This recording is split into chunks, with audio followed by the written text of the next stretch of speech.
Hello, good evening, and good night.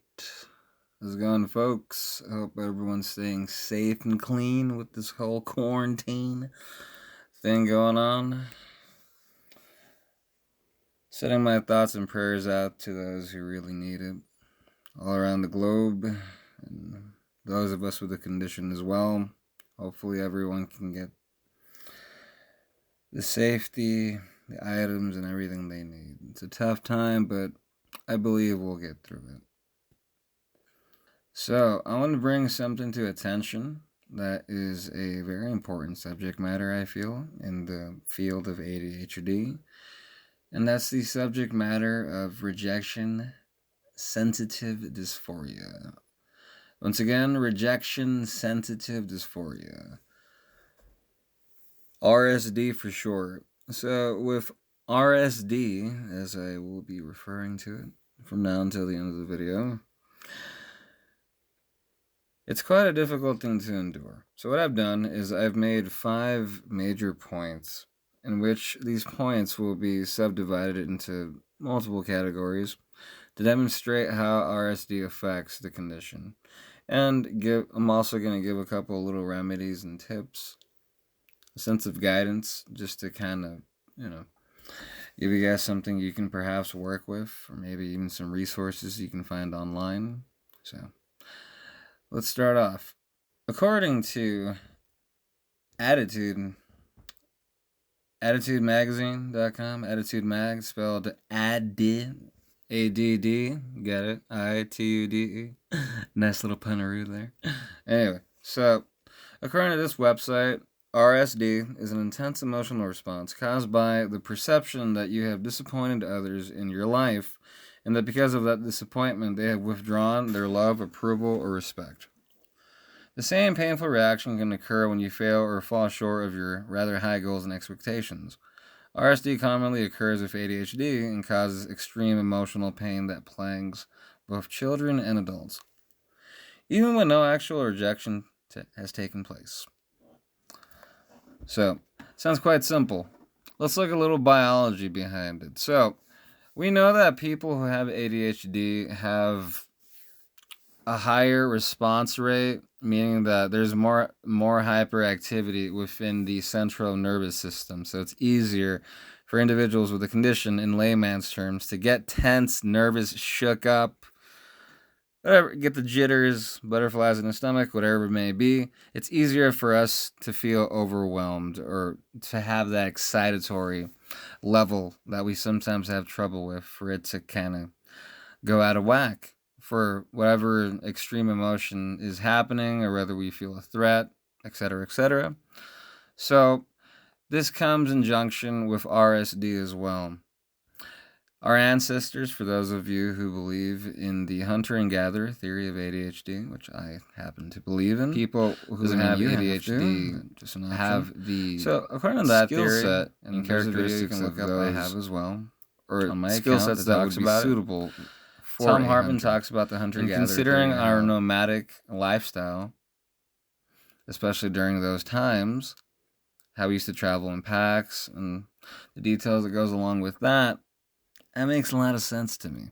Because back then, if you ran into another trap or another group of people or a threat throughout the day, a threat of, of most sorts, the central nervous system needed to react and needed to feel the threat and feel it, in an intense manner. That way you got to get rid of whoever the opposing animal tribe is, because, you can't tell them, oh, hey, you know what, we'll take care of you guys tomorrow, let's call a little rain check on that. No, it was a matter of survival of the fittest in some instances. So there's that theory out there that the RSD could be, a benefit from that. It couldn't be, just a hypothesis. So anyway, let's go back to the bullet points. Bullet point number 1. Trauma can occur in multiple areas during childhood, which brings forth the trauma into adulthood. So, by trauma, I mean events that have, for some reason, shaken us. In some extreme instance, whether it be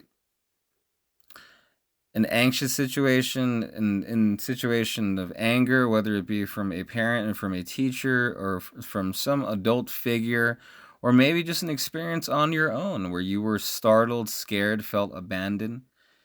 Any experience of extreme negative emotion that has played an impact. And this can occur in multiple ways. Now, with RSD, the game gets a little heightened. Gets a little more intense, so to speak. How so? Well, with RSD, as we mentioned earlier, when you feel rejected by something or by someone, this rejection feels massive in magnitude compared to those of us who do not have RSD.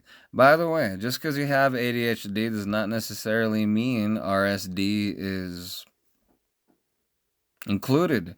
Some people have different ways of handling stress and trauma, and some people do not like to show those in public. So it varies. This is something that I have looked into as of recent, and I wanted to let you guys know about it, just because it's been of help to me in reflecting on myself and been of help to some of the people I've been counseling.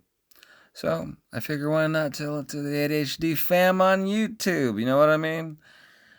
The 3 followers that are following me, I'm sure you guys will appreciate this. Trauma from different instances in your life. And by the way, trauma can occur. It doesn't have to occur during childhood. It can occur at different points in your life. Adolescence or adulthood. Any traumatic event. And that plays a critical factor on emotions. So anything can bring that back, whether it be a memory, whether it be a scent, any sort of stimuli that brings you memories of that event, and if it's that traumatizing, can cause the individual to retreat, for their mind to go to that time again, for them to become that person again. I have personally seen adults, middle-aged people, act like 5-year-old little kids when they're triggered by something that was traumatic for them when they were young. I've seen adults throw temper tantrums like children. And that's where this comes from. As a little kid, I kind of wondered why.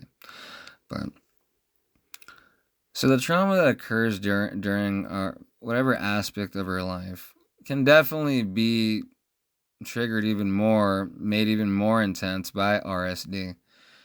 Because with the RSD impacted into the trauma, that can cause us a lot of anxiety in how we handle other situations that perhaps correlate to the trauma, maybe in a small way.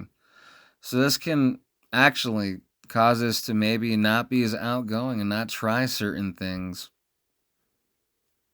And this can potentially stop us from doing more than we could actually be doing. So going back to the critical point, though, of childhood, that if this trauma with RSD occurs in childhood, it's going to have a big implication into later on in life, because it's going to cause a lot of anxiousness or a lot of anger, or, for what I notice in a lot of people, holding up your guard and not letting a lot of people in, which has its own implications and has its certain pros and its cons as well. But it can also be a very lonely life. It can also be a life of not connecting with as many people as perhaps would be helpful for you. Even those of us who are very introverted, as human beings, we need connections with people in similar interest of sorts, whether we're extroverts or introverts. The differences they vary. But we still need that human connection of sorts. And for those of us who have been through a lot of trauma, this can cause us to have problems remaining in friendships or creating friendships with other people, for the fear of being hurt and sort of retreating and not getting that close to an individual, or from pushing the other individual away, perhaps from anger. Perhaps you're hanging out with a friend and they say something that causes you to remember stuff remember trauma, a trauma that happened to you where your RSD kicked in when you were younger, and you perhaps lash out at your friend, or perhaps pull the passive aggressiveness of not ever calling them again for a couple of months, and stuff of that nature. And the friendship is a relationship as well, and it can suffer because of that. So, moving on, point number 2. RSD can affect how outgoing or how willing to try new things you are. Jumping back to what I was mentioning in the previous point, this can definitely affect you reaching your bigger potential, or trying out supplements or something that's going to help out your condition. That's something I've noticed in a lot of people, including myself, that due to the RSD, because in many respects, I had a problem with this growing up, RSD. So I completely understand why some people don't want to try certain things, especially things that can be of benefit to them. It's the fear of rejection, the fear or concern of maybe not of the rejection itself, but how you're going to feel afterwards. Because some people can become very defensive and very, very upset when they feel someone rejected them for whatever reason, whether it be from a date, from a job interview, or if they just perceive someone feels that they're not good enough.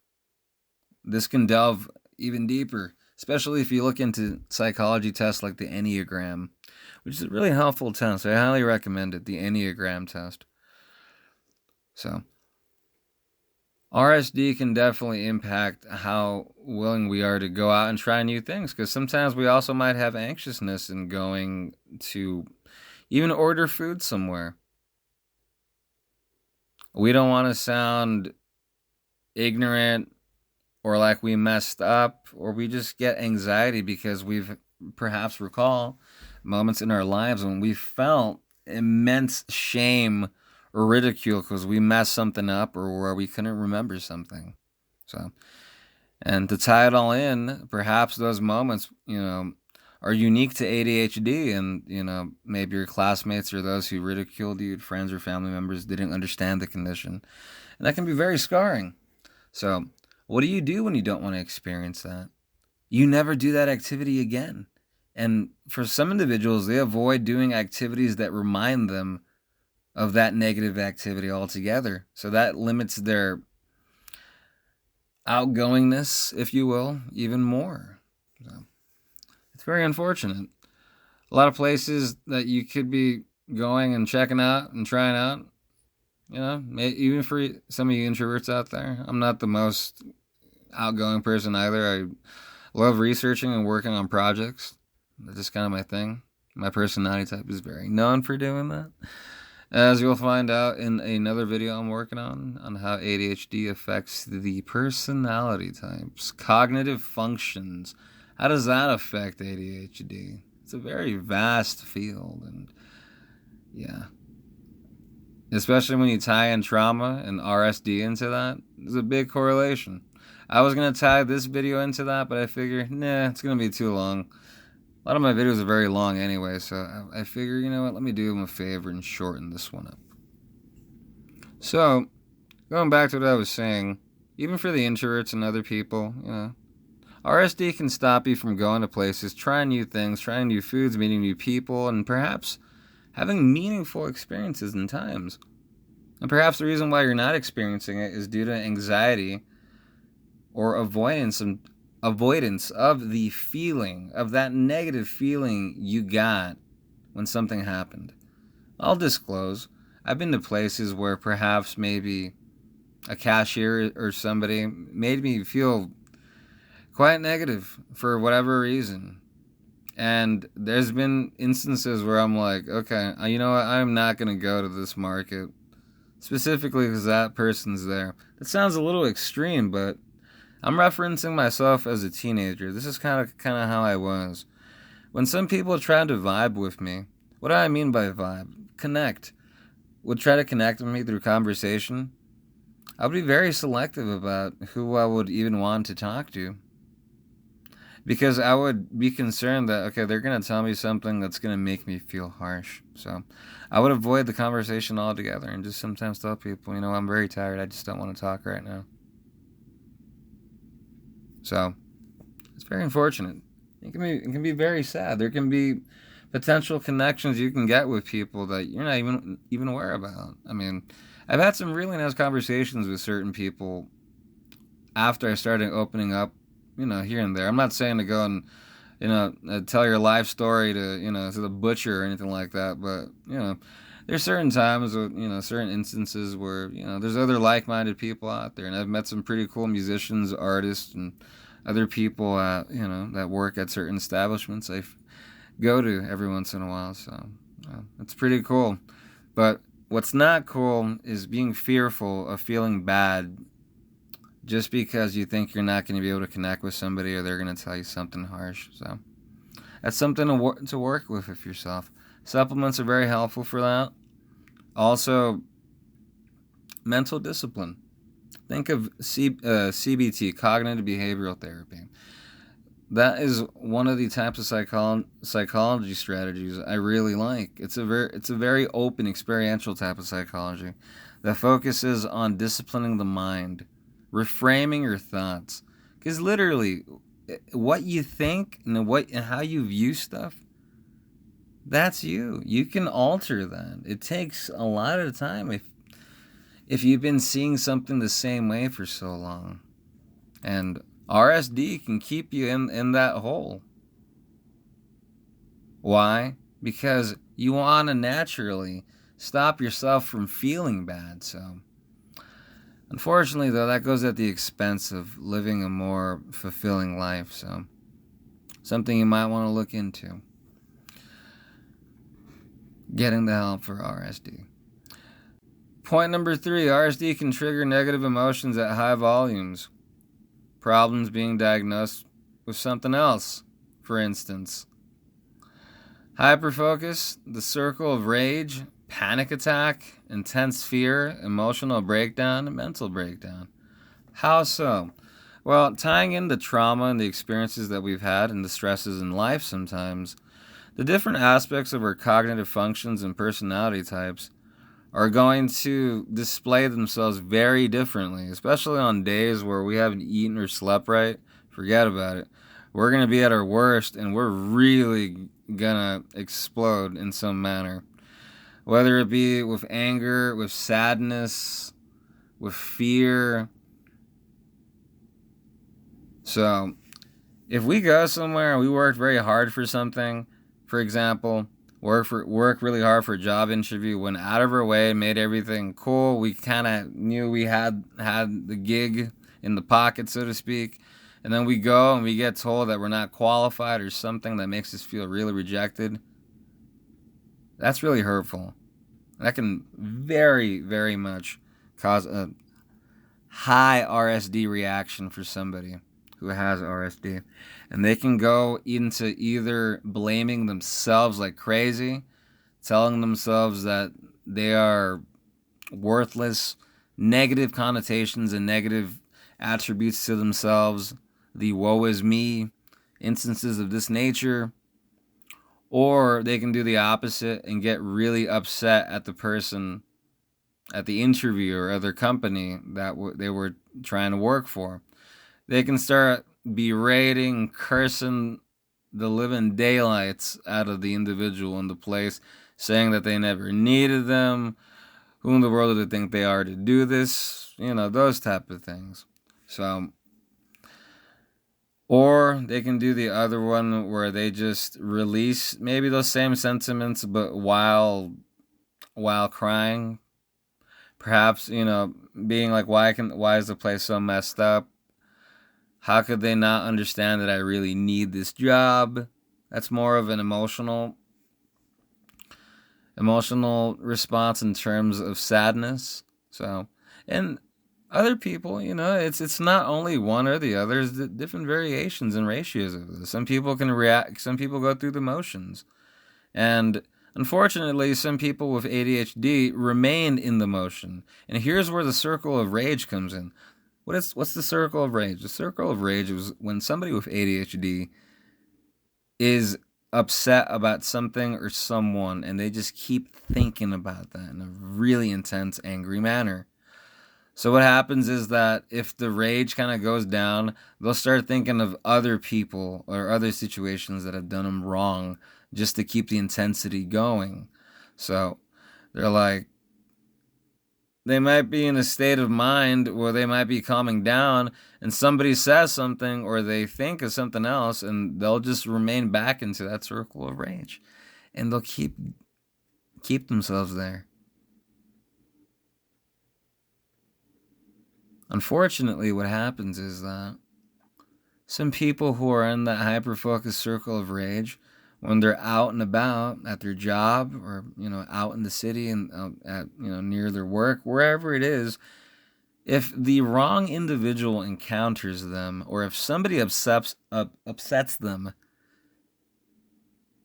to a high extent, yeah, it can get pretty bad. And this is where for some individuals the fight becomes a shouting contest, a shoving contest, threats. People start ruining cars, perhaps, and just doing all sorts of intense reactions of rage. So we got to be very careful for that. If we're in that circle of rage and we know our RSD is going high, we need to get ourselves to a nice quiet place, take a couple of breaths, calm down, and if you have access to matcha tea or L-theanine, the supplement to help for serotonin, I recommend you take it. That'll help mellow you out. Because I've heard and also seen some really intense experiences with people when they're in that circle of rage, and it's a very unfortunate sight to see.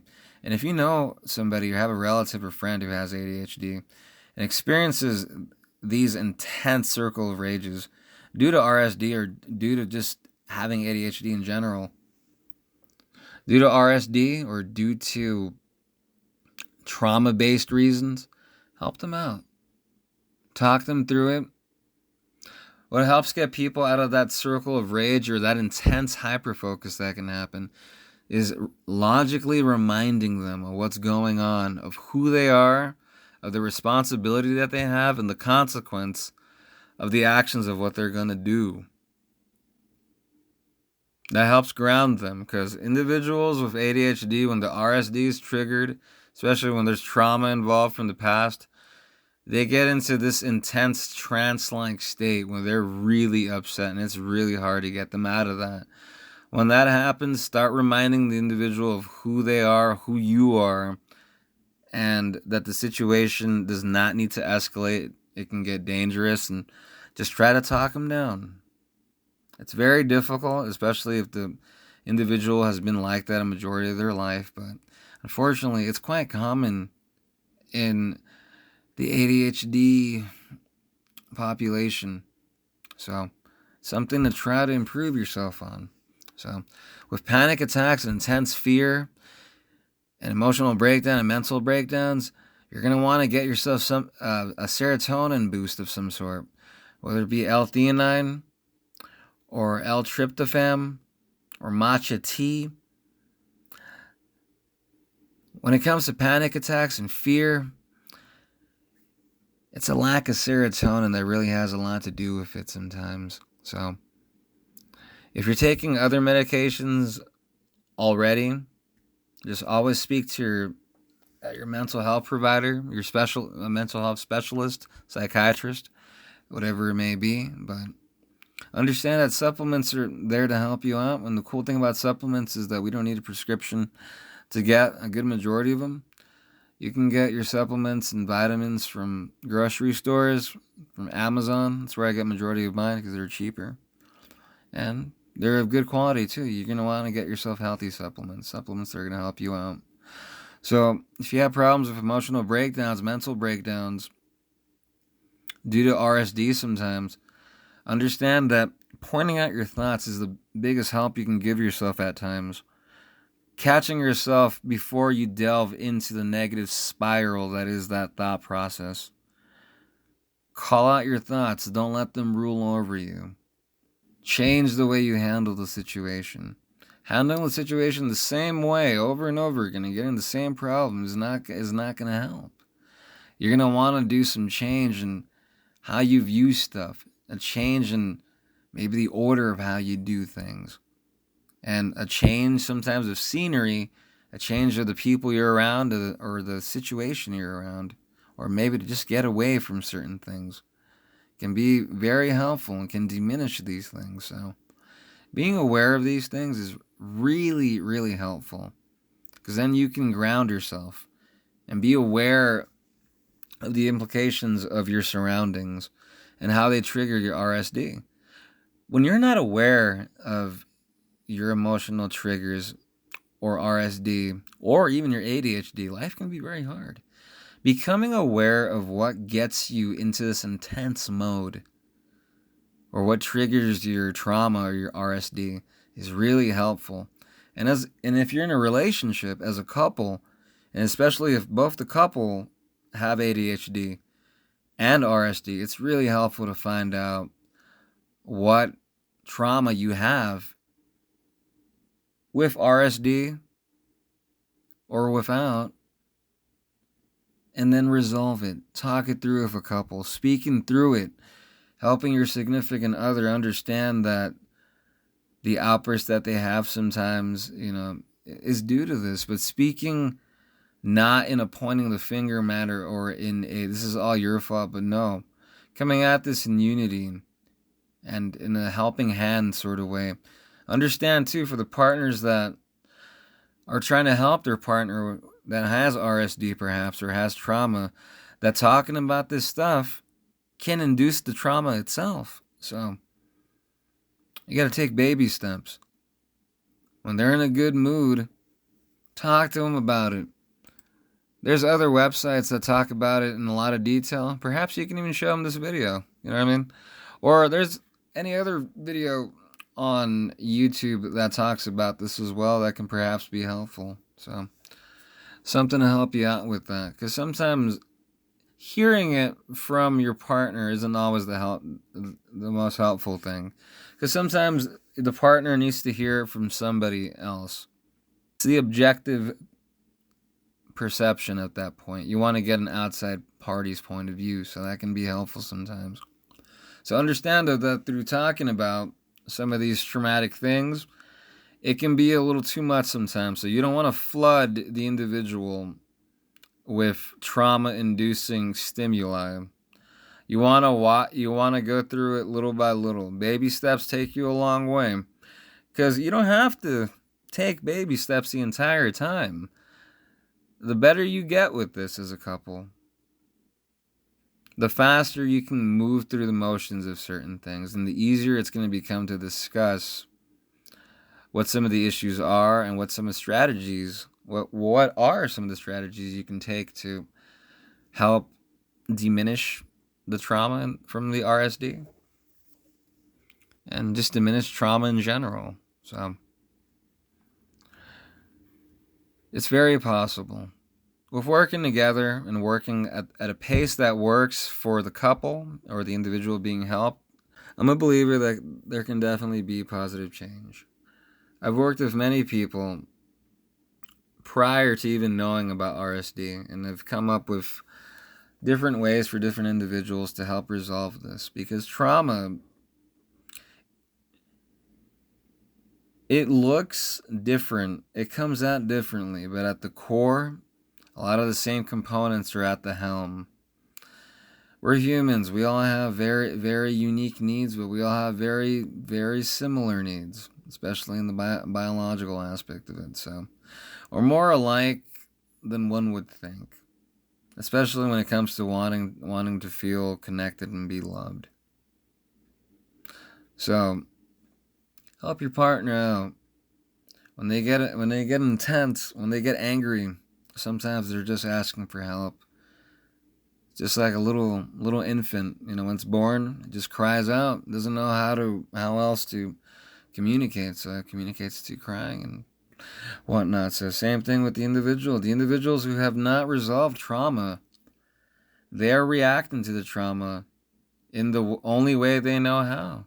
And unfortunately, sometimes the individual is 45 plus, and the trauma that's being triggered, they become that 15-year-old high school student who experience something really intense, and they go back to that place again, and sometimes we can remain in that place, and it's a horrible place because it can be anger inducing, anxiety inducing. So that's something to help out with. And it doesn't have to be your significant other. It can be a family member or friend. If you care enough to help them out with this, and if you sense they have this, talk to them about it. It can really make a difference in someone. I know I sure wish someone would have talked to me about this when I was younger. It would have helped me avoid a lot of situations that could have been handled a lot better. Because, our other friends and family members who don't have ADHD or suffer from this, a lot of the time, and sometimes not, but a good amount of the time they're looking out for us. They're the outside observers of our crazy, sometimes uniquely crazy worlds that we live in with our unique outbursts and, characteristics and whatnot. But, hey, we're working on it, and if you're working on it, well, good for you. Keep going. You can go for the long haul. Become the best you can be. And if you're someone who's not working, who's not, or has not yet started, but wants to get started on working on themselves and getting their ADHD under control, I tell you, go for it. If I would have known I had ADHD when I was younger, I would have sought help immediately. And to me, it's interesting how some people, even after becoming aware that they have ADHD, don't go for the help. And a lot of the time, it can be because of RSD itself or a lack of dopamine, norepinephrine, serotonin. I can go on. And these neurotransmitters make it difficult to focus on trying to get the help you need, and also make it difficult to get the motivation to even start on getting the help that you need. So ADHD itself, the condition itself, makes it very difficult to get the help that you need in the first place. Very unfortunate. So all I'm saying is, folks, you can do it. You put yourself to work at a pace that works for you, and then keep disciplining yourself and keep making the workload, keep increasing it at a good pace. I have no doubt that a lot of you can really help yourselves out and really become the best you can be. Sounds a little cheesy, but yeah, I believe it, man. I mean, if I can do it, I think a lot of you guys can do it too. So, number 4, RSD can affect family relationships, especially when one partner is not aware of RSD. Many relationships have ended because of either one or both partners having RSD and both triggering each other and then getting really intense. So think of this. There's multiple ADHD hyperactive, and some combined types I've worked with who have RSD, and their partner also has RSD, and they're also both victims of trauma and were essentially triggering each other without being aware of it. So that scenario made me think of a lot of other people, especially after I realized what RSD, the implications that RSD brings about. So couples that have a lot of trauma, when their trauma is triggered, they lash out at their partner. Now, when RSD is involved as well, it just gets more intense. So the worse the trauma is, the more intense the fighting can be. These are the type of partners that can sometimes get perhaps physically violent sometimes, that yell the most obscene things, make dramatic exits, and it can be very unfortunate for the kids and the other family members involved, and it's a very unfortunate thing that it has to happen, but not being aware of it is one of the most difficult things in a relationship, and not just in a relationship as in a couple, but relationships to your parents, to your friends, to your colleagues, to your teachers, because unfortunately these individuals are not aware of these things. I mean, some individuals, including myself, I wasn't aware of RSD, for a good majority of my life. So how can you help yourself out with something of which you're not aware you even have? this is where information like this comes in handy. So the family relationship can be affected because, well, perhaps maybe one of the kids does not want to go out with the parents because they fear that the parents are going to start fighting every couple of minutes, and they don't like being around that environment because it saddens the kid that their parents are arguing. Or sometimes they avoid going certain places with their parents because they know that certain places can trigger dramatic events that are basically RSD trauma triggered events that can make one of the parents lash out. And this can be very embarrassing for some teenagers or kids, especially when it happens in public. So this can affect the family dynamic because maybe the family members will not want to go out to places, and the family will not perhaps be around together as much or go to other family outings. And unfortunately too, some of the other family members of the family perhaps will not call this family to come to certain gatherings or parties because they know that there is quote unquote something off or different or negative about the family that has RSD. So it's just like, okay, we don't want to invite those people because they might cause trauma, is what some people probably think. So that family or the other family members distance themselves from the RSD ADHD trauma-induced family because they know that when they come around, drama is bound to show up. So it can affect relationships and friendships in basically the same way. So, and the individual can go their whole life thinking to themselves that, hey, problems, I guess, just come my way, and I just got to keep handling them. When in reality, it's just that they're not aware of what causes them to get into that negative mindset and to cause the triggers of the RSD to come in. So they figure that, hey, that's just life and that's how things work. Well,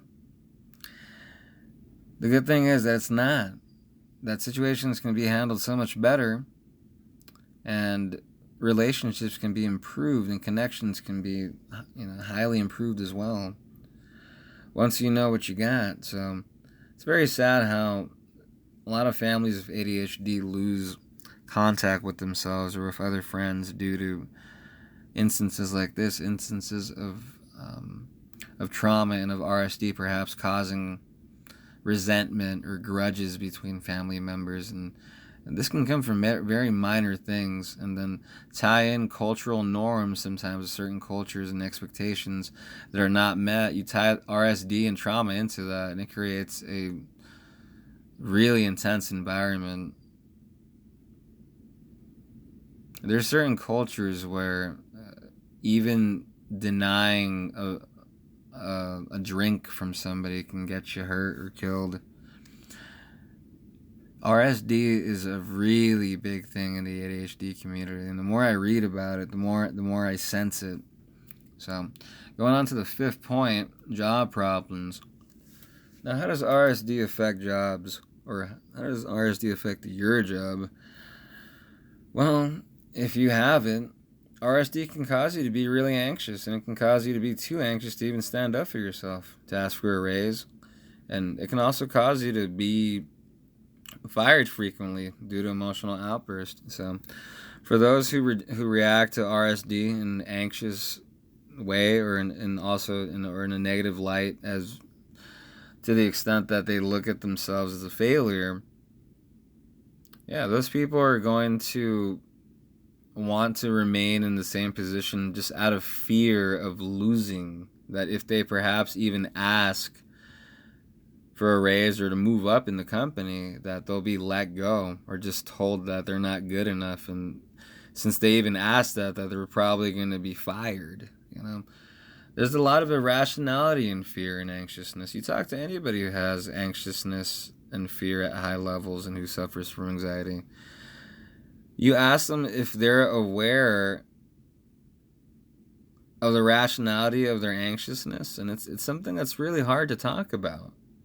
Because perhaps when you're not in the moment, when you're out of the moment, the anxiousness, you're able to rationalize it more. But when you're in the moment, irrational thoughts due to anxiety can feel so real and feel so real that you believe them. And you become stagnant because of it. You don't move up. You don't ask out that person. You don't take that opportunity that you know is going to bring you help. Why? Because you don't want to be hurt. Yeah, it's something a lot of us can relate to. And then there's the other aspect of it, is the getting fired frequently due to perhaps cursing at your boss, yelling obscenities at one of your coworkers, breaking something at work, being really egotistical, perhaps, arriving late, or being careless on purpose, or being passive aggressive. Those are all ways that individuals with ADHD, who also suffer from RSD, these are all things that tend to happen. And this makes the job sometimes very difficult, whether it be for financial reasons, due to the anxiousness of not being able to move up, or due to having to frequently restart your job at a different place, in a different field. Because you can't keep your job because emotionally you get upset easily because of RSD. So if you reframe your thoughts, little by little, you call yourself out when you get into that zone, it can make a really big difference. Calling out your thoughts, reframing your thoughts, can really make a big difference. And I know it sounds way too practical for some people. And I'm not saying that works for everybody. There's some individuals who have experienced things of very high trauma-inducing levels. So if that is you, if you're someone who's really gone through something and you feel it's being something that's holding you down, and if you feel it's something that's really holding you down from reaching your best potential or moving up the way you would if you feel you're being stopped, you should really go and perhaps talk to your local psychologist or counselor. Because it's not fair to the individual to not be able to, have the necessities they need or be able to live life to the full potential they need because of, things like RSD. So I'm not telling you how to live your life. You have free will. You can do, what you see fit. But you could be doing a whole lot better. So something to look into, something you might want to give a try. In terms of looking at yourself, reflecting upon yourself when you experience triggers or events that correlate to RSD. So, if you found this helpful, share this with somebody, family member or friend. Talk to them about it. Learn about it yourself. Google it, Rejection Sensitive Dysphoria, and a bunch of stuff will pop up. So, this is just my little video I wanted to make on it, just to talk to you guys about some of the things that RSD can impact and ways of which we can manage some of the implications, the negative implications that come with RSD. And to understand that they are manageable for a good amount of us. And remember, for those of us who these things are a little out of our hands, you can always seek help with a local psychologist or local counselor. Or you can email me. There's a link down below where you can reach me, and we can set up a online or a phone session. Okay, you can email me and we'll discuss details further, or contact your local health professional in your area and get the help that you need to start living the life that you deserve. It sounds pretty corny, but it's the truth. So anyway, that's all I gotta say about that. Until next time, folks, stay safe and get that RSD under control.